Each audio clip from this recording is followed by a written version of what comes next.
गुरुर्ब्रह्मा गुरुर्विष्णुर्गुरुर्देवो महेश्वरः गुरुः साक्षात् परब्रह्मा तस्मै ശ്രീഗുരവേ നമഃ.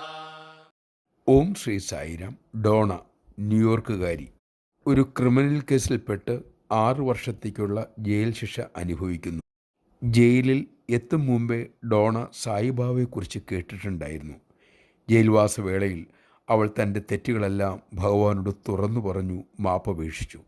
അതോടെ അവരുടെ മനസ്സിൻ്റെ ഭാരവും കുറഞ്ഞു, ഉത്സാഹം തോന്നി. ജയിലിൽ കിടക്കുന്ന മറ്റുള്ളവർക്ക് സേവനം ചെയ്യാനും ഈശ്വരമഹിമയെക്കുറിച്ച് പഠിപ്പിക്കാനും ഡോണ ഉത്സുകയായി. സഹതടവുകാരിയായ വെയിൻ അപ്പോൾ പൂർണ്ണ ഗർഭിണിയാണ്. അവളുടെ ഗുരുതരമായ കുറ്റകൃത്യം കാരണം സൗകര്യങ്ങൾ നന്നേ കുറഞ്ഞ ജയിൽ ആശുപത്രിയിൽ തന്നെ മതി പ്രസവം എന്ന് ജയിൽ അധികാരികൾ നിശ്ചയിക്കുകയും ചെയ്തു. വെയിൻ ഭയന്നുപോയി. അവൾ സായി ഭക്തിയായ ഡോണയോട് അപേക്ഷിച്ചു. ഡോണ, നീ നിൻ്റെ ബാബയോട് പ്രാർത്ഥിക്കാമോ? എന്നെ രക്ഷിക്കാൻ അപേക്ഷിക്കാമോ? ഇവിടെ വച്ച് പ്രസവം നടന്നാൽ ഞാൻ മരിച്ചു പോയേക്കാം. അന്ന് ധ്യാനവേളയിൽ ഡോണ പ്രാർത്ഥിച്ചു. തൻ്റെ ഉള്ളിലിരുന്ന് സ്വാമി മന്ത്രിക്കുന്നത് പോലെ അവർക്ക് തോന്നി. ഭയക്കണ്ട, എല്ലാം ശരിയാകും. ഡോണ സ്വാമിയുടെ ഒരു ചിത്രം വീനിക്ക് കൊടുത്തുകൊണ്ട് പറഞ്ഞു, നീയും സ്വാമിയോട് പ്രാർത്ഥിക്കൂ. ഏതാനും ആഴ്ച കഴിഞ്ഞപ്പോൾ ഡോക്ടർ വന്നു. ഗർഭിണിയെ പരിശോധിച്ചു. നോർമൽ ഡെലിവറി ആയിരിക്കും എന്ന് ഉറപ്പും കൊടുത്തു. മാത്രമല്ല, അധികാരികൾ മനസ്സുമാറ്റി ഗർഭിണി ആഗ്രഹിച്ച ആശുപത്രിയിൽ തന്നെ പ്രസവത്തിന് പോകാനും അനുവാദവും നൽകി. അങ്ങനെ ആ പ്രാർത്ഥന ഫലിച്ചു.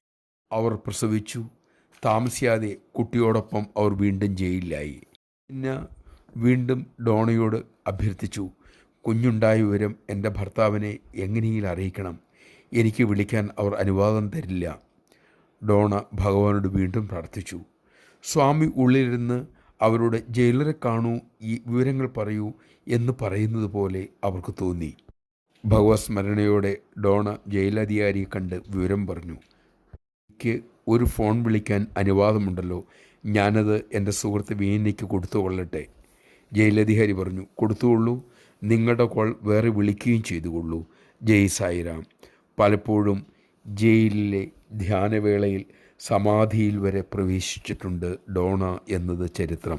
ഒരുവൻ എത്രമാത്രം മോശക്കാരനായിക്കൊള്ളട്ടെ, അധപ്പതിച്ചവനായിക്കൊള്ളട്ടെ, അവൻ എന്നെ ആശ്രയിച്ചാൽ ഞാൻ അവനെ രക്ഷിക്കും, നേർവഴി കാണിക്കും എന്ന ശ്രീകൃഷ്ണ വാഗ്ദാനം ഇപ്പോഴും സായികൃഷ്ണനിലൂടെ തുടർന്നു പോരുന്നു.